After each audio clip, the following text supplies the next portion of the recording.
أعوذ بالله من الشيطان الرجيم. بسم الله الرحمن الرحيم.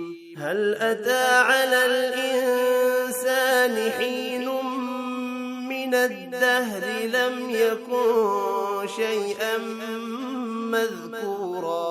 إنا خلقنا الإنسان من نطفة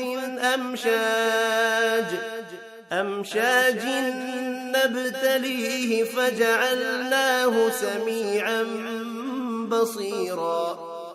إنا هديناه السبيل إما شاكرا وإما كفورا.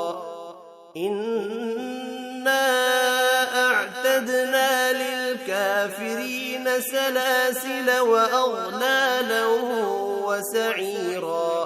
إن الأبرار يشربون من كأس كان مزاجها